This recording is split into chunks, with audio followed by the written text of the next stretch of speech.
Assalamualaikum warahmatullahi wabarakatuh.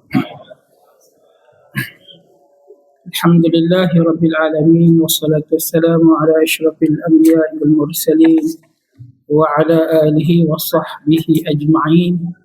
Qala rabbi sadri wassir li amri wahlul 'uqdatam min lisani yafqahu qawli. Yang berbahagia Tuan Imam Musi Surau Barisan Saf-Saf AJK Surau, hadirin hadirat muslimin muslimat ahli syurga semua insyaAllah, amin ya rabbal alamin. Syukur pada Allah Subhanahu wa ta'ala, kita dapat bertemu kembali untuk episod duha bersama saya, tapi malam ni maghrib bersama saya. Ya, masa berlainan, kitab yang sama, masa pun sama 1 jam setengah. Ada berani? Dah mula tarik tu. Kita tengok macam mana, kan? Jadi macam biasa, ya. Sebelum kita mulakan ya kuliah duha kita, sepatutnya biasanya kita zikir dulu. Jadi malam ni pun kita berzikir sama-sama. Ala bizikrillah tatma'innal qulub. Ketahuilah bahawasanya hanya dengan berzikir kepada Allah, mengingati Allah, hati kita tenang. Muka nampak ceria malam ni walaupun dalam dia banyak simpan macam-macam. Ya, senyum pandang kawan dia. Kawan dia pun tak tahu dia banyak masalah. Tetapi ya, bila berada dalam majlis ilmu dinamakan majlis taman-taman syurga, insya-Allah kita semua senyum. Ya, kalau khusyuk pun tak apalah. Ya, ngangguk je nanti tu kan. Tak ada hal juga. Ya, berkat dalam majlis ilmu. Sama-sama La ilaha illallah, la ilaha illallah, la ilaha illallah, Muhammadur Rasulullah, la ilaha illallah,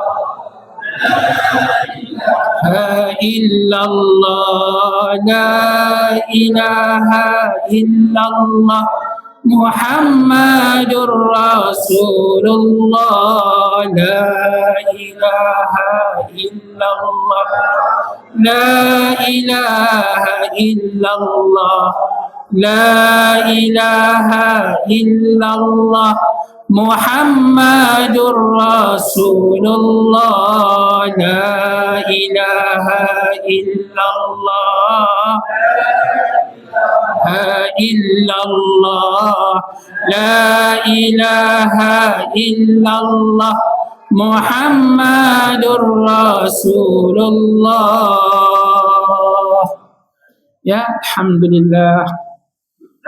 Allah berikan kita lagi tempoh untuk berkata-kata dengan ada suara. Ya, ada kadang-kadang mulut buka, suara dah tak ada dah. Kadang-kadang ya, suara ada tapi kita tak faham. Kadang-kadang ya, kita rasakan seolah-olah dunia ni dah sampai ke penghujung. Tapi kena ingat ya, ibu-ibu, ayah-ayah sekalian, kehidupan kita ni ya Allah berikan dengan pelbagai dugaan cubaan supaya kita lebih kuat, supaya kita bergerak ke depan. Sebagaimana Allah jadikan jenis ikan salmon. Salmon ke Solomon? Ikan salmon. Salmon ni. Tak apa reti kat sebut ni. Ikan salmon ni, dia kalau hidup harga dia mahal. Tapi kalau beli kat Econsave, mat apa nama tu? Roshan Mat tu, harga dia dah murah. Kalau hidup tu mahal. Kalau dah mati murah. Hilang harga dekat 80% dia punya harga dia. Maka ada nelayan-nelayan laut dalam memikirkan bagaimana nak ambil ikan tadi sampai ke darat tadi hidup. Maka Dia tangkap ikan dengan kapal yang besar, dia buat kolam atas kapal. Ibarat ni kolam. Kolam yang besar banyak atas kapal. Maka ditangkap di laut yang dalam, ikan salmon tadi letak dalam. Penuh atas kapal kolam tadi dengan dipenuhi oleh ikan-ikan salmon. Sampai di darat. Sampai di darat nak naikkan ikan-ikan tersebut, ikan-ikan itu tetap juga mati. Tengok kolam pertama, kedua, ketiga, keempat semua mati. Tiba-tiba satu kolam tu ada ikan yang masih hidup. Dia pun pelik. Cek, rupanya dalam kolam tadi ada seekor anak ikan jerung yang mengejar ikan-ikan salmon tadi tu. Maka ikan salmon tadi tak sempat nak dating. Bergerak sentiasa. Maka sampai ke darat pun dia tetap hidup disebabkan oleh kejaran daripada anak jerung tadi. Maka ketua nelayan tadi dapat idea. Oh, macam ni rupanya nak bagi ikan-ikan salmon hidup. Maka dia pergi balik ke laut, tangkap ikan salmon, setiap kolam dia letakkan seekor anak jerung. Sampai ke darat, semua kolam hidup. 80% ikan-ikan salmon tadi hidup. Sebab apa? Sebab tekanan daripada anak jerung tadi. Rabbana ma khalaqta hadza batila subhanaka faqina azabannar. Ni Allah tak jadikan sesuatu tu sia-sia. Rupanya ada sangkut paut. Begitulah kehidupan kita. Kita hidup sampai sekarang ni sebab ada anak jerung. Ada tak? Ada tak anak jerung dalam kehidupan kita? Ada jerung betina, jerung jantan, jerung besar, kecil. Itu yang kita cekal sampai hari ini, dan saat ini, malam ini berada dalam surau yang sangat-sangat mulia, sangat cantik ini. Penuh dengan dugaan cubaan kita hadapi, alhamdulillah. Maka kita dapat hadapi dengan baik. Maka setiap saat, setiap masa, dugaan cubaan yang kita diberikan oleh Allah, pahala. Siapa kat sini yang ada bawa IC ada? Ada yang bawa IC?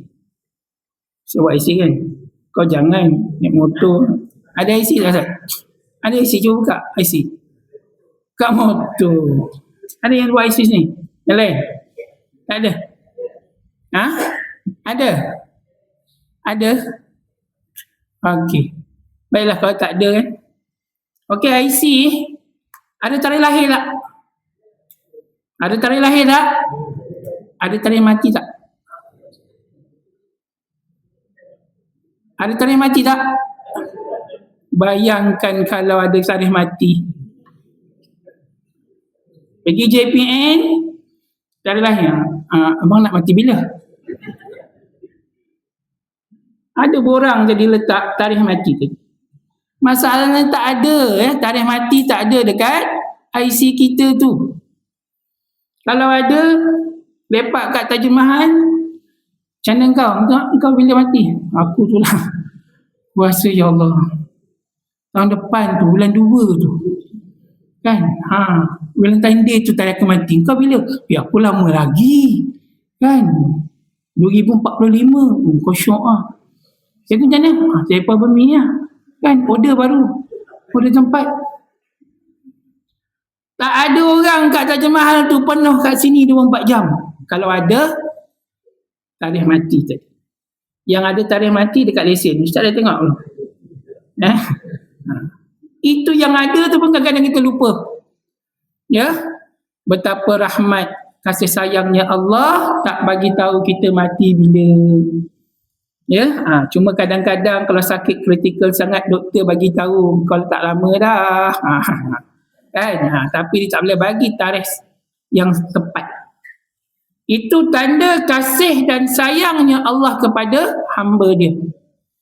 Maka kita perlu melakukan perkara-perkara yang perintah oleh Allah Subhanahu wa taala, antaranya kita berada dalam majlis ini.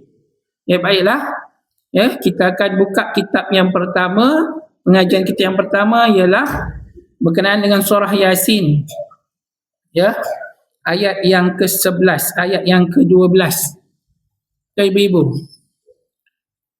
Ibu-ibu pun tak tanda tak? Baiklah. A'udzubillahi minasyaitonirrajim. Inna nahnu nuhyil mauta wa naktubu ma qaddamu wa asarahum wa kulla syai'in ahsaynahu fi imamin mubin. Kita masuk ayat yang ke-12. Allah kata apa yang bermaksud, sesungguhnya kami menghidupkan orang-orang mati dan kami menuliskan apa yang telah mereka kerjakan dan bekas-bekas yang mereka tinggalkan, dan segala sesuatu kami kumpulkan dalam kitab induk yang nyata, iaitu Lauhul Mahfuz. Ya, ayat yang ke-12 ini menyatakan bahawasanya Allah Subhanahu wa taala menghidupkan orang-orang yang mati. Kita dulu tak ada, lepas tu ada. Dulu kita dekat alam alam roh, alam rahim, alam nyata sekarang. Tak lama lagi ke sana juga kita. Ya, lepas tu Allah akan hidupkan kita kembali. Dan Allah SWT menuliskan apa yang telah kita kerjakan. Segala apa yang kita kerjakan, segala apa yang kita tinggalkan, semuanya ditulis oleh Allah SWT. Tak ada satu pun. Ya, sampaikan kalau kita tertidur dalam majlis malam ni pun Allah ada rekod. Weh, bukan tu kita masa kat Abu Bakar tu ke? Wah, mana aku wah? Ujung tu wah. Lah kau tertidur ke? Alhamdulillah tertidur kat situ. Kat mana? Kat surau. Kalau tidak tempat yang dilaknat oleh Allah, na'udzubillahi min zalik. Tetapi tidur dalam majlis ilmu ada keberkatannya. Kan ramai yang tidur tu. Okey, baiklah. Ayat 12 ini ditafsirkan sebagai kebangkitan pada hari kiamat nanti. Hari kiamat nanti Allah Subhanahu wa taala akan bangkitkan semua makhluk. Ya, semua makhluk, Malik Yaumiddin. Ya, Allah sebagai pemilik hari pembalasan. Allah raja pada hari pembalasan. Ayat ini dengan tegas menyatakan bahawa Allah SWT akan membangkitkan orang mati. Mengapa Allah membangkitkan orang yang telah mati? Untuk menjawab pertanyaan ini kita perlu memahami tujuan penciptaan manusia tadi. Allah kata apa? Iz qala rabbuka lil malaikati inni ja'ilun fil ardi khalifah. Allah dah nyatakan, dah tegaskan bahawasanya sebelum kita dijadikan atuk kita Nabi Adam alaihi salam sebagai khalifah di atas muka bumi ini. Dan ada sebab dan musababnya Nabi Adam alaihi salam yang kekal di syurga diturunkan ke muka bumi. Dan kita sebagai manusia mengambil tanggungjawab ini sebagai khalifah, sebagai pemimpin. Ya, yang pertama di atas tubuh badan kita sendiri, kita ni sebagai pemimpin. Apa yang kita arahkan mata kita untuk melihat apa? Wahai mata, kau tengok apa ini? Quran. Alhamdulillah. Telinga dengar apa? Zikir. Alhamdulillah. Tangan buat apa? Scroll TikTok. La ilaha illallah. Yang baik, Alhamdulillah. Yang tak baik, like, share. Apa lagi? Kan? Yang baik, Alhamdulillah. Kalau tak baik, jadi jariyah. Dosa jariyah. Dosa yang berjalan terus menerus. Ya? Kita pegang Quran berapa lama, kita pegang telefon berapa lama hari ni. Balik sekarang tengok kira. Nak kira lah saya pegang telefon. Pegang, kira, tengok berapa lama kita pegang. Imam baca tadi apa? Allahumma barik lana fima razaqtana. Salah Salah saya. Betul? Allahumma barik lana fi Rajab, kita minta doa. Imam baca 3 kali tadi tau, supaya kita ni diberkati dalam bulan Rajab. Bulan Rajab ni ada yang puasa, alhamdulillah, ibu-ibu mesti puasa ni. Ustaz, kita puasa apa? Puasa qada. Tapi ambil pada bulan Rajab, dapat double pahala. Suami dia, saya sama juga Ustaz. Dia sama dengan saya juga, sahur juga. Tapi dia berbuka tengah hari kat terjemahan. Tak apalah, dia temankan ibu-ibu kan. Alhamdulillah. Orang lelaki ni memang susah sikit nak puasa ni. Ya, kalau dia bernazar tu rasanya dia tak nazar, sanggup bayar 1,000 daripada puasa sehari. Perempuan tak apa, memang tahan lasak dia, boleh berpuasa. Ya, kita masuk bulan Syawal, ibu-ibu dah habis, ayah-ayah berapa hari lagi puasa Syawal? Sikit lagi, berapa hari? 6 hari lagi. Tu je, 6 hari lagi. Jadinya Allah Subhanahu Wa Taala ciptakan, ya, kita ni sebagai khalifah, segala apa yang kita gunakan pada tubuh badan kita, kaki kita ke mana hari ni? Surau. Esok ke mana esok? Bercuti. Alhamdulillah, bawa anak-anak bini. Jangan berkira dengan anak bini nak bercuti. Ni ajar pergi mana? Wonderland Bangi. Abang, saya dah 60. Bang nak main apa kat Wonderland? Bawa anak-anak pergi bercuti, tak mampu, jangan pergi pula tempat air terjun, bahaya pula musim hujan ni, hanyutkan, payah pula. Ya, jangan berkira dengan anak bini. Qarun yang kaya raya tu, yang kedekut dengan orang lain, tapi dia sangat pemurah dengan ahli keluarga dia. Jangan sampai kita jadi macam Qarun. Qarun dia dengan orang lain memang kedekut, tak hidung masin, haji bakhil ke tepi Ramli. Tapi dengan anak-anak dia sangat-sangat pemurah. Kita jangan berkira lah dengan keluarga kita. Setakat yang mampu kita lah. Jangan pula pandang orang lain belanja lebih, kita nak belanja lebih. Orang lain boleh masuk rembayung, kita tak boleh masuk rembayung. Tapi kat Kampung Baru tu, depan Bank Pembangunan ada satu restoran RM9 9 sen. Sarapan sampai talabam. Kena pergi tak? Kena pergi dah? Kena pergilah. Dah tak susah nak masuk rembayung tu? Kan? Pergi. Depan Bank Pembangunan. Ni, jalan Raja Alam. Raja Abdullah ke? Ya, sarapan RM9 9 sen. Makan sampai boleh makan lah. Siap pakai gelang tu. Saya telah dipaksa pergi oleh anak saya. Maka terpergilah. Betul, berpuluh makanan RM9 9 sen, macam mana lah dia boleh untung? Tak tahulah, kira-kira dia macam mana. Jadi jangan berkira sangat dengan ahli keluarga kita. Jadi Allah akan ambil kira balik kita punya apa tanggungjawab kita. Nabi sebut di dalam satu hadis, kullukum ra'in wa kullukum mas'ulun an ra'iyatih.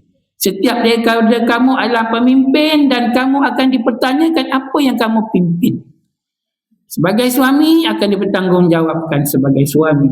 Sebagai mak, sebagai emak. Lepas tu kalau ada jawatan. Kalau kita sebagai abang macam mana dengan adik-beradik. Ya? Jadinya manusia tadi diciptakan dengan tugas menjadi wakil Allah di muka bumi untuk membangun dan memelihara dunia dengan sebaik-baiknya. Ya, jangan pula ustaz lagi. Saya orang biasa je ni, dah bersara. Tak, bersara tetap ada title khalifah tadi. Ingat, kita ni tak kira bangsa apa pun, muka macam mana pun, cakap bahasa apa pun, tetap menjadi khalifah. Maka kita makmurkan dunia tadi dengan segala perkara yang dirahmati oleh Allah, yang dikehendaki oleh Allah Subhanahu Wa Taala. Ya, dan dalam menjalankan tugas sebagai khalifah, Allah Subhanahu Wa Taala menyatakan dalam surah Az-Zariyat, "Wa ma khalaqtul jinna wal ins illa liya'budun." Ya, Allah tidak jadikan jin dan manusia melainkan untuk beribadah kepadanya. Maksudnya kita punya perjalanan tadi, ya, sebagai khalifah, lepas tu tugas engkau adalah untuk beribadah kepada Allah. Tugas kita beribadah kepada Allah. Dalam masa yang sama, segala perkara yang kita lakukan di atas muka bumi ini lillahi ta'ala akan dikira pahala. Kita bekerja, duduk dekat Negeri Sembilan, kerja tu dekat Kuala Lumpur tu, kan, dengan jam, dengan apanya, hujan, ribut, banjir, Allah kira pahala. Ya, kita pergi ke mana-mana, ya, melakukan tugasan-tugasan demi untuk menyara keluarga, Allah kira pahala. Orang rumah walaupun tak bekerja, duduk kat rumah, masak, manjang masak, suami pula tak makan, tu geram aku, kan. Tapi dia tetap juga masak juga, pahala. Basuh pinggan mangkuk yang kotor jadi pahala. Pap, air tak ada, maki sain. Allahu Akbar. Jadinya bukan setakat kita sahaja, tapi jin juga ada Islam. Ya, jin juga ada Islam. Cuma kita tak nampak jin, jin nampak kita. Nak tengok jin ke? Nak tengok? Ada pula orang yang nak minta pula tengok Allah, ya Allah buka pandangan aku tengok jin. Ada juga yang macam tu, kan? Bahaya. Ya, sebab Allah dah jadikan kita ni di atas muka bumi ni sesuai dengan manusia. Kita ni manusia boleh makan asam pedas, boleh makan itu, makan ini, kan. Jin kan tak makan asam pedas, dia makan bau-bauan, dia makan tulang-tulang. Ya, itu sebab kena jaga-jaga tulang-tulang tu jangan letak dalam rumah. Sampah-sampah hendaklah dibuang sebelum maghrib masuk seeloknya. Ini dah maghrib, subuh, bangun-bangun, busuk apa dia, kan. Rupanya 2 hari lepas punya perut ikan tak dibuang. Sedangkan kita sini semuanya rumah teres, bukannya rumah tingkat-tingkat, kan. Jadi seeloknya para ulama kata jangan simpan barang-barang sampah-sampah di dalam rumah, kena keluarkan. Pinggan mangkuk yang dipakai, yang digunakan, ya, hendaklah dibasuh perut belanga, periuk belanga tu. Ya, ibu-ibu itulah tugasnya. Kalau ada suami yang buat tugas tu, alhamdulillah, hebat suami puan. Ada ke? Alhamdulillah. Ya. Jadi Allah Subhanahu Wa Taala menyatakan dengan tegas, itulah tugas kita. Kan? Tugas kita. Subuh datang, hayya 'alas solah, kita datang, hayya 'alal falah, kita dapat kejayaan. Kan? Walaupun cuti hari ni penuh surau, alhamdulillah. Tinggalkan sekejap perkara-perkara yang lara tadi. Bukan tak boleh nak main apa benda tu, game ke apa benda e-sport, ada juga orang tu main e-sport, apa Roblox lah apa benda tu, kan. Ya, tapi ya pastikan tanggungjawab kita dapat tunaikan dengan baik. Wallahu a'lam. Termasuk kitab yang kedua. Boleh lagi? Boleh. Qala musannifu rahimallahu ta'ala. Kita masuk pada pengajian iaitulah kitab ta'lim adab untuk belajar. Ya. Dan hanya sesungguhnya telah datang pada menyatakan kemegahan ilmu dan kelebihan itu oleh beberapa banyak daripada ayat-ayat dan hadis-hadis yang sahih. Setengah daripadanya barang yang diriwayatkan daripada Abu Darda. Barang tu hadislah.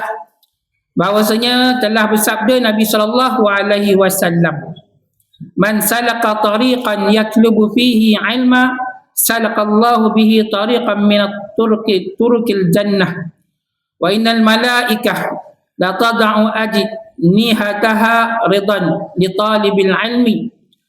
Wa innal alimi liyastaghfiru lahu man fis samawati wa man fil ard wal hayatan wal hitanu fi jawfil ma' wa inna fadlal alim 'alal 'abid ka fadlil qamari lailatal badri 'ala sa'iril kawakib wa innal ulama warasatul anbiya wa innal anbiya lam yurasu dinaran wala dirhaman warasul ilma faman akhazahu bihazzin wafir. Hadis yang dinyatakan oleh baginda Rasulullah. Siapa-siapa yang berjalan ia pada suatu jalan menuntut ia pada akan ilmu, nescaya memperjalan oleh Allah akan dia satu jalan daripada jalan untuk ke syurga. Siapa-siapa yang berjalan. Siapa-siapa ni manusia ke bukan manusia? Manusia.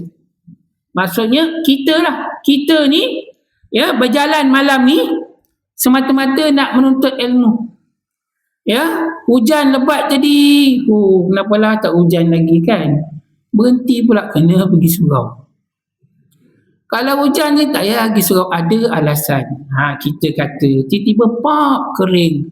Kan iman kata pergilah bang kan, isteri kata jom bang kan, alhamdulillah dapat sama-sama datang surau. Maka Allah permudahkan kita jalan-jalan untuk ke syurga. Kita memang tak nampak pahala tu, memang kita tak nampak ya sawab tadi tu, ganjaran yang Allah berikan kepada kita. Tapi dalam keadaan kita tak nampak, kita dah rasa sedikit kenikmatan berada dalam majlis ilmu. Yang ada dalam ni rasa apa sekarang ni? Kita rasa relax je kan, tenang je walaupun masalah banyak. Kita boleh tinggalkan sekejap masalah tu. Dah tenang duduk, dapat iktikaf. Ya? Rasa seronok, itu dah satu nikmat. Ketenangan ni tak boleh dibeli. Ada orang jual. Kat mal-mal ada jual. Okey, siapa nak top up ketenangan? Bayar 150. Tak ada. Ketenangan ni, sakinah tadi ialah Allah yang berikan. Allah berikan kepada kita. Apatah lagi bila kita dapat sujud, letakkan dahi kita ni ke lantai, jadi menunjukkan kita tawaduk kepada Allah Subhanahu Wa Taala. Dengan kita nyatakan subhana rabbiyal a'la wa bihamdi subhana rabbiyal a'la, janganlah laju kan, sesak nafas. Subhana rabbiyal subhanallah. Cara kita solat tadi pun kena jaga juga, baru kita dapat ketenangan.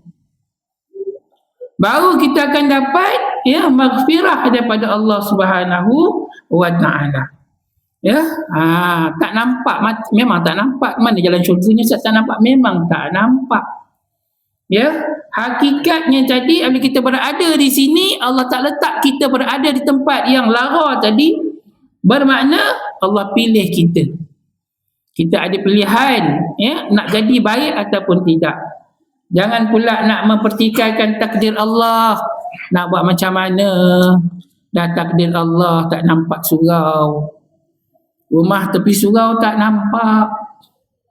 Nak buat macam mana? Allah tak pilih aku masuk surau, Allah pilih engkau.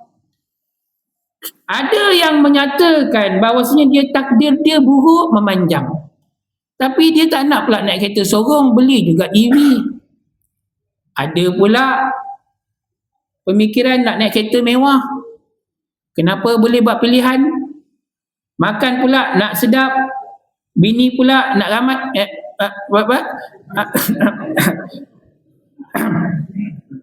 Silap. Apa tadi? Rumah pun nak besar. Ada pilihan tu. Tapi untuk ibadah je mula dia kata takdir Allah tak sama macam takdir awak. Kan? Itu sebab apa yang berlaku hari tu, sebagaimana yang kita tak faham, umur puluhan tahun yang kena tangkap baru ni tu kan, na'udzubillahi min zalik. Sedih pegawai-pegawai, bukan tak pandai, bijak pandailah tu. Andai kata tiba-tiba lah yang dah ada anak pergi sekolah, bukan bapa engkau ke semalam tu? La ilaha illallah. Mana nak letak muka? Isteri dia kat pejabat walaupun pegawai besar,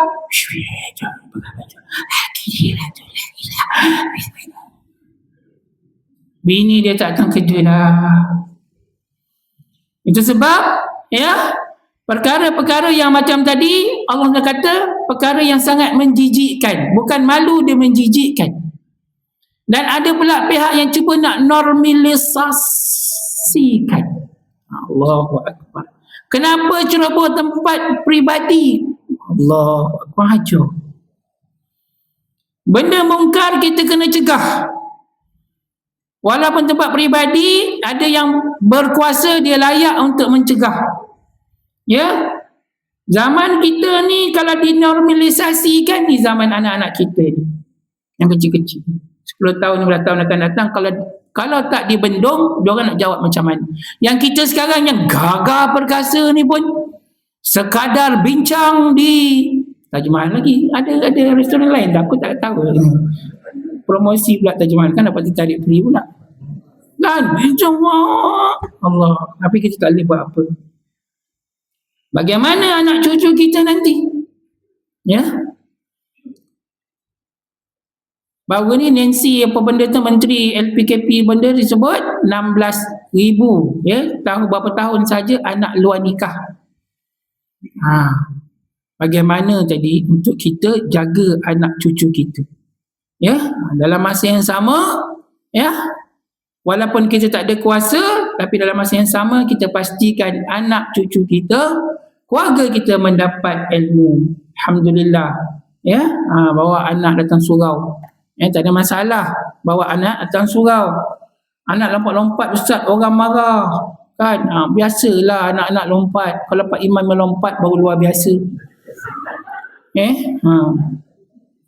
Dan bahawasanya malaikat menghantar ia akan sayap-sayap bagi orang yang menuntut ilmu. Nampak tadi? Ustaz, saya naik kereta tak?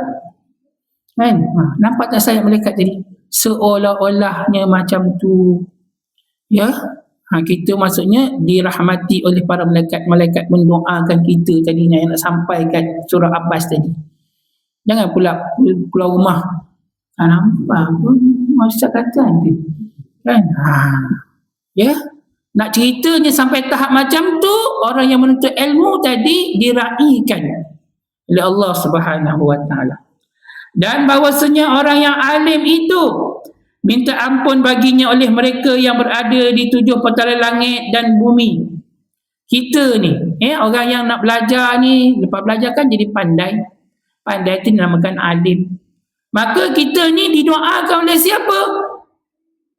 Makhluk-makhluk di 7 petala langit, 7 petala bumi. Bukan senang nak dapat. Sebab bukan senang tu kita tahu. Contoh bukti malam ni. Malam ni berapa ramai yang ada kat sini, berapa ramai penduduk kat sini sekitar ni sebenarnya. Tapi kenapa Allah pilih kita? Sebab apa? Allah nak berikan kita pahala tadi. Maka juga kita ini akan didoakan oleh ikan-ikan di dalam laut. Ikan di dalam tasik tu, tasik Selangin tu ke tasik Selanginnya? Ya kan? Ada ikan ke dalam tu? Ya, dia doa juga. Dia doa, kita tak dengar, tapi kita kena yakin dengan hadis ini. Sampaikan ikan-ikan di lautan. Binatang yang paling banyak di mana? Dalam laut ke atas darat? Dalam laut. Siapa yang bagi ikan tu? Bagi ikan makan kat laut tu? Kita tiap hari makan ikan selayang manjang kan, tak habis-habis ikan selayang. Ya, Allahu Akbar. Punya banyak tu. Sebanyak itulah yang akan mendoakan orang yang menuntut ilmu. Kita tadi. Ya, nak tak nak kita datang, datang. Alhamdulillah, berjaya juga kita. Alhamdulillah.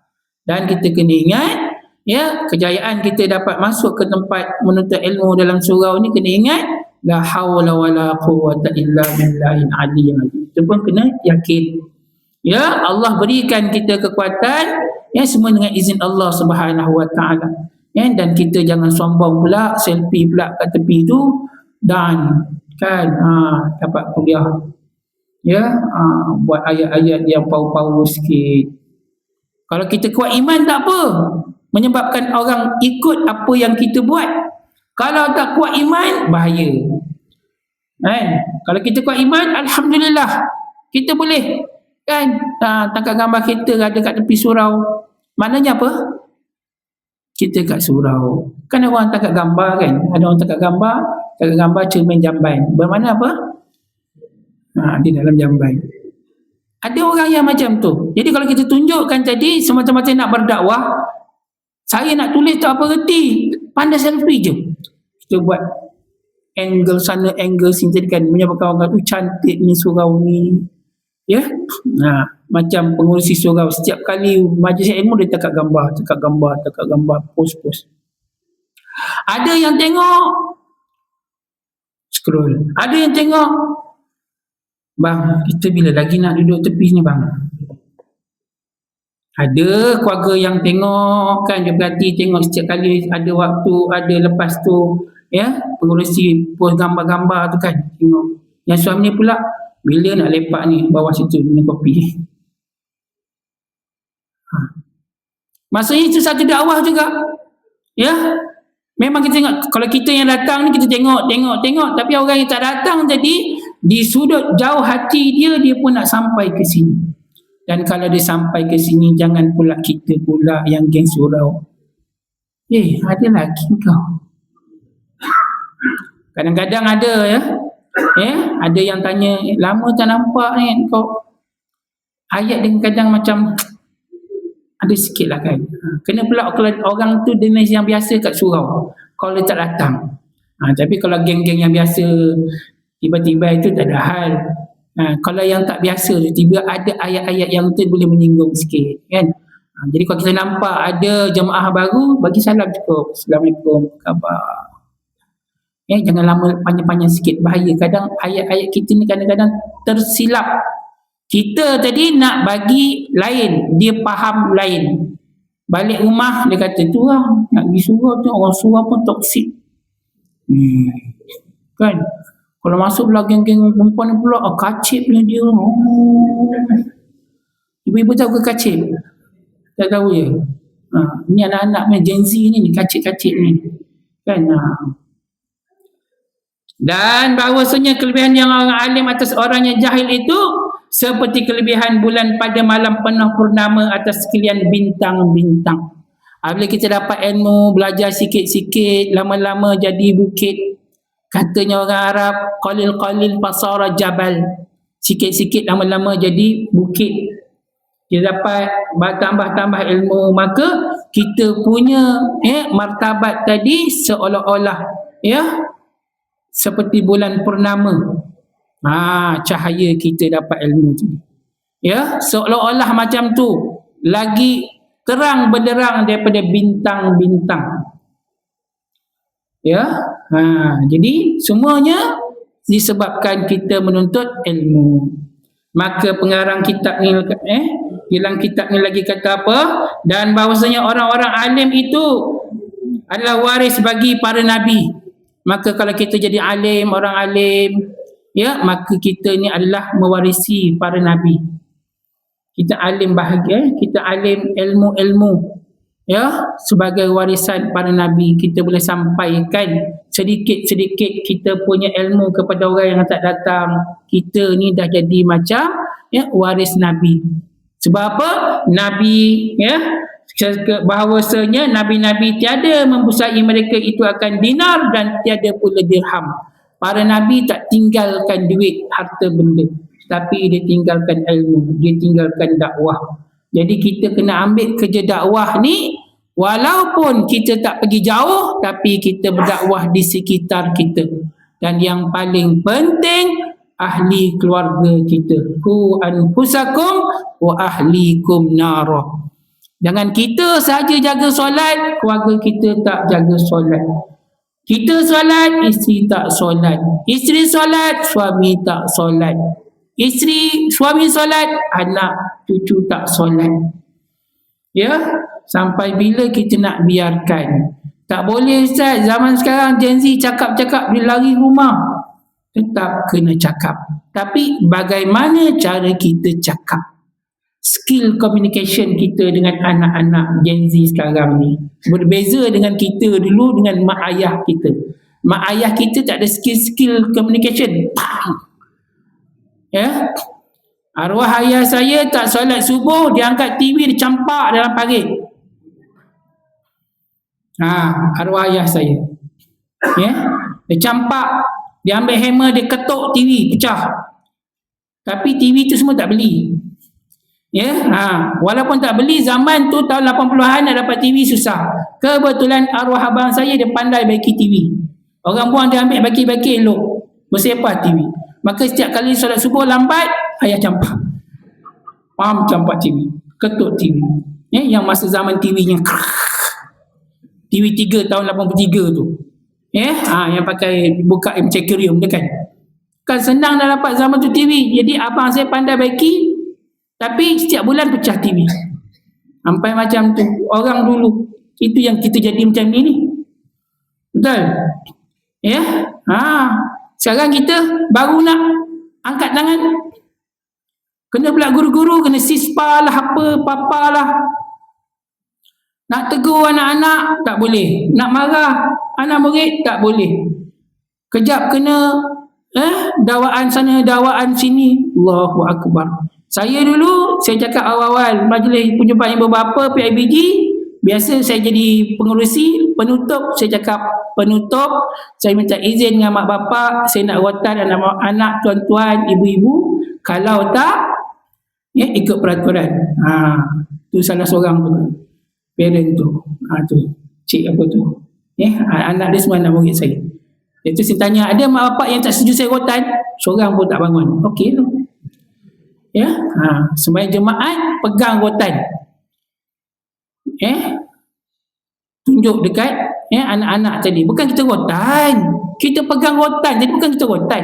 Ada tengok poli-poli pegang pistol, dia nampak tembak. Dia letak je kan. Menyebabkan kalau perempak lalu dia takut, bukan dia senang nak menembak. Tak peluru tu si ada nombor tu. Tapi itulah tugasnya polis, pegang pistol kat sini. Kau bayangkan kalau doktor ada pistol tepi. Kan kalau bapa-bapa yang pergi nak cek kan, yang bulanan tu kan, dia ambil ubat apa semua kan, letak pistol dalam depan. Makcik, makan ubat tak? Tak datang lah, tak datang. Tapi itulah gaya sebagai polis tadi. Alat dia sebagai polis tadi. Jadi apabila dia jadi guru, ni dia jadi pelbagai watak. Saya dulu jadi guru 18 tahun. Pelbagai watak. Kejap jadi mak, kejap jadi nenek, jadi bibi, kejap jadi polis, kejap jadi doktor, kejap jadi nurse. Semua kita. Kan? Jadi apalah salahnya dikembalikan balik rotan, cik. Okey. Baiklah, sikit lagi. Maka siapa-siapa dan sesungguhnya membesari mereka itu akan ilmu, iaitulah orang yang alim. Kita doa lah, kita belajar nak jadi alim. Kita belajar ni nak jadi alim, kan? Dah nak masuk tahun 26 dah ni. Maksudnya kalau ustaz tak ada, dah boleh dah. Abang kata, Fakir, tunjuk datang sini. Kongsi sikit-sikit insya-Allah, ya. Dan ianya merupakan yang habuan yang sempurna apabila kita mencari ilmu. Kitab yang ketiga, masa masih lagi tak cukup 1 jam setengah. Sedikit lagi, kitab yang ketiga, kitab sirah. Okey, kitab sirah. Apa isi kitab sirah? Maksudnya kitab berkenaan dengan perjalanan kehidupan baginda Nabi Muhammad dan sahabat sedikit. Walaupun kita bulan ni dah banyak dengan sirah, tapi kita tambah lagi. Tambah lagi insya-Allah. Iaitulah yang ketiga, kitab yang ketiga berkenaan dengan gambaran para sahabat. Dan sahabat yang kita nak bincangkan pada malam ini ialah sahabat yang bernama Usamah bin Zaid. Sesungguhnya bapa Usamah lebih dikasihi oleh Rasulullah daripada bapa kamu, dan dia lebih dikasihi oleh Rasulullah daripada kamu. Itulah kata-kata Sayyidina Umar kepada anak dia Abdullah bin Umar. Usamah bin Zaid ni siapa? Siapa Usamah bin Zaid? Siapa Era Fazira dengan Mr. E? Ustaz, itu arti kesayangan saya, Ustaz. Takkan saya tak tahu. Saya hidup tu sama-sama Sembilu, Era Fazira, Jana Chin, Awi. Siapa Usama bin Zaid? Usama bin Zaid. Nak Google. Tanya Mr. Google. Jangan sampai macam tu. Kenal sahabat Nabi Sayyidina Abu Bakar. Sebab apa? Nama suraunya Abu Bakar. Itu yang kenal tu. Sayyidina Umar, Osman, Ali. Yang lain entah. Ya, yang ada tulis. Yang boleh ingat. Usama bin Zaid ni merupakan anak kepada Ummu Aiman. Siapa Ummu Aiman ni? Ummu Aiman adalah hamba kepada Siti Aminah. Setelah Siti Aminah melahirkan baginda Rasulullah, Ummu Aiman yang menyusukan dulu, dia yang jaga, dia yang tukar pampers. Kalau ada pampers zaman tu kan, dia yang uruskan semua. Sampaikan Nabi cakap kepada Ummu Aiman ni, dialah ibuku selepas ibuku. Begitu rapatnya Rasulullah dengan Ummu Aiman. Dan Ummu Aiman ni pula berkahwin dengan siapa? Zaid bin Harisah. Siapa Ustaz Zaid bin Harisah tu? Zaid bin Harisah ni ialah anak angkat kepada baginda Rasulullah. Berkahwinlah Ummu Aiman dengan siapa jadi? Zaid bin Harisah tadi, maka lahirlah Usamah bin Zaid. Usamah lahir dia, kelahiran dia baginda Rasulullah sangat-sangat suka, girang, gembira sangat, sehingga kan ketika baby jadi Nabi ambil Usamah bin Zaid tadi duduk di peha dia. Kita kan cucu kita kan. Cucu kita dengan anak kita lebihkan cucu kita. Betul? Yang ada cucu. Yang tak ada cucu, kau tunggulah kau jadi atuk. Dulu aku pun macam tu. Sekarang dah jadi atuk. Weh, ya Allah. Ini cuti sekolah kena hantar balik Kedah sebulan lebih. Dia dengar-dengar, dia menangis ke atas. La ilaha illallah. Yang belum jadi atuk. Tunggu tak percaya. Jadi Usama bin Zaid ni Rasulullah ambil dia. Rasulullah letak atas peha dia, dan dia ambil Hasan bin Ali jadi letak sebelah peha dia. Pegang macam tu, peluk dia. Ya Rasulullah, ya Allah, Nabi kata, aku sangat sayang kepada mereka berdua ni, ya Allah, maka engkau kasihlah kepada mereka berdua. Rasulullah walaupun Nabi, tapi seorang atuk yang sangat-sangat penyayang. Ada juga setengah kadang-kadang dah jadi atuk nenek. Sayanglah, bawa sini kan, kau carilah bibi ke apa jaga ni. Tak adalah sehari je, setengah hari je duduk ngatur masalah. Tadi ayah ni nak zikir sehari 1000 ni kan ganggu macam tu. Contoh, tapi jangan pula ambil kesempatan kalau atuk nenek dia pula jenis memang penyayang, tinggalkan sebulan kau. La ilaha illallah. Mak ayah pergi mana? Wonderland kan, Hong Kong. Melampau lah tu. Jangan pula dulu mak ayah kita jaga kita, sekarang kita pula suruh mak ayah kita jaga anak kita. Kurang ajar. Bukan tak boleh, sekejap boleh. Jadi Usama bin Zaid ini membesar dengan penuh kasih sayang daripada baginda Rasulullah juga. Sebab Zaid bin Harisah tu anak angkat dia. Usamah bin Zaid ni membesar menjadi seorang pemuda yang sangat hebat. Mengikut riwayat, umur dia dalam 15 tahun dah sibuk nak pergi perang Uhud. Masa tu dah berada di Madinah nak berperang. Kecil lagi umur 15 tahun, jumpa Rasulullah minta izin, ya Rasulullah, menangis-nangis. Usamah bin Zaid tadi nak berperang. Anak kita menangis sebab apa? Sebab bapak dia pegang handphone, tak payah main pun anak menangis berguling-guling.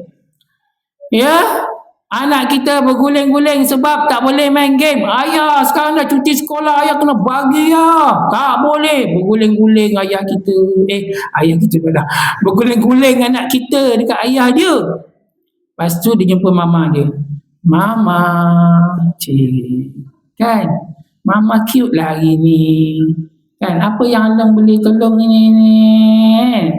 Pinjam phone mah. Salah. Pergi.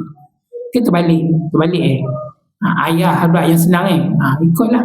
Tapi nak ceritanya anak kita 15 tahun ni tu yang merempit, yang terbang jadi Superman tu kan. Bukan anak kita Ustaz. Iyalah bukan anak kita, itulah anak-anak generasi kita. Mana pergi mak ayah dia? Entah, mati dah pun. Merempit sama-sama. Kita pun takut. Usama bin Zaid ni minta berperang. Bang, kau mau apa? 13. Kena berani macam tu. Okey. Usama bin Zaid pujuk. Rasulullah kata, no way. Tak boleh. Kau kecil lagi. Ya. Sampai umur dia seterusnya umur 16 ke 17 macam tu, sampai dalam peperangan Khandaq. Dalam peperangan Khandaq jumpa lagi Rasulullah nak ikut berperang, pujuk lagi. Pujuk sampaikan mengikut riwayat dia masa dalam ramai tu nak minta izin tu, dia jinjing kaki dia, jengkit ke jinjing? Jengkit. Nak bagi tinggi. Nak bagi Rasulullah nampak dia tinggi tu, nak ikut join berperang. Rasulullah kata okeylah. Dia dapatlah join berperang di barisan belakang. Ya, itulah Usamah bin Zaid. Dan sampai ke satu tahap dalam peperangan ketika berlakunya 11 Hijrah, ya, Rasulullah hantar Usamah bin Zaid sebagai panglima untuk pergi ke Qal'ah, antara tempat di jajahan Rom. Rasulullah kata, engkau jejakkan kaki di situ, engkau sebagai pemimpin tentera. Mengikut riwayat kata tak sampai umur 20 lagi dia telah jadi ketua. Walaupun masa tu masih ada lagi Sayyidina Umar Al-Khattab, masih ada Abu Bakar As-Siddiq, masih ada lagi Khalid Al-Walid. Rasulullah pilih Usamah bin Zaid tadi untuk memimpin tentera tadi. Baru dah tengah siapkan dah nak bergerak, Allah takdirkan Nabi yang kita sayang, yang kita kasih jatuh sakit. Ya, maka pasukan tentera tadi tak bergerak lagi. Dan Usamah bin Zaid masuk berjumpa dengan baginda Rasulullah. Dia tengok Rasulullah tak bercakap dah. Ya, kalau dulu masa dia sihat, dia akan salam peluk Usamah bin Zaid. Hari itu Usamah bin Zaid kata, aku melihat baginda Rasulullah senyap menahan kesakitan. Ya, menahan kesakitan, dan akhirnya Allah Subhanahu Wa Taala mewafatkan baginda Rasulullah di pangkuan Siti Aisyah. Selepas wafatnya baginda Rasulullah, pemerintahan diberikan kepada Sayyidina Abu Bakar. Dan Sayyidina Abu Bakar melanjutkan keputusan baginda Rasulullah untuk menghantar Usamah bin Zaid sebagai pemimpin tentera tadi. Tetapi dibantah oleh orang-orang Ansar. Dan orang-orang Ansar ni pula pergi jumpa dengan Sayyidina Umar. Wahai Umar, kau rapat dengan Sayyidina Abu Bakar ni, kau pergi cakap dengan Abu Bakar, tak payah hantar Usamah bin Zaid sebagai pemimpin, cari orang lain. Abu Bakar, Sayyidina Umar pun pergi jumpa Abu Bakar. Wahai Abu Bakar, boleh tak engkau tukarkan Usamah bin Zaid, tak perlu pergi sebagai pemimpin, panglima perang. Mengikut riwayat, Sayyidina Abu Bakar pegang janggut Sayyidina Umar. Dia pegang. Adakah engkau nak melanggar arahan baginda Rasulullah? Sampai tahap macam ni. Sayyidina Abu Bakar perintahkan kepada Usamah bin Zaid juga dilantik sebagai ketua. Dan mengikut sejarah, Usamah bin Zaid dapat menjejakkan kaki dia dekat Qal'ah tadi tu. Sehingga membawa rampasan perang, menang dalam peperangan tersebut. Dan apabila balik, orang-orang Madinah menyatakan tidak pernah tentera-tentera yang balik membawa ghanimah, harta rampasan perang sebanyak daripada yang Usamah bin Zaid bawa. Dan itulah kata-kata Abdullah bin Umar tadi, wahai ayahku, kenapa kan kau raikan sangat Usamah bin Zaid ni? Maka Umar Al-Khattab kata, Usamah bin Zaid, apabila aku jumpa dia, aku akan cakap, salam wahai ketuaku. Sebab apa? Beliau telah menjadi ketuaku semasa baginda masih hidup. Hadirin hadirat muslimin muslimat, inilah tokoh-tokoh yang perlu kita tahu, yang kita ambil iktibar betapa hebatnya manusia-manusia yang hidup sezaman baginda Rasulullah, dan kita yang tidak bersama dengan mereka mengambil iktibar dengan sifat-sifat kehebatan mereka. Mudah-mudahan perkongsian kita pada malam ini menjadikan kita bertambah sedikit ilmu untuk kita sharekan kepada rakan-rakan yang tiada, buat story ke apa yang patut supaya kita mendapat pahala. Kita mengajak orang buat pahala, orang buat, kita pun akan mendapat jariah pahala juga. Ya, yang baik daripada Allah, yang kelang kabut tu daripada aku. Ya, Assalamualaikum warahmatullahi wabarakatuh.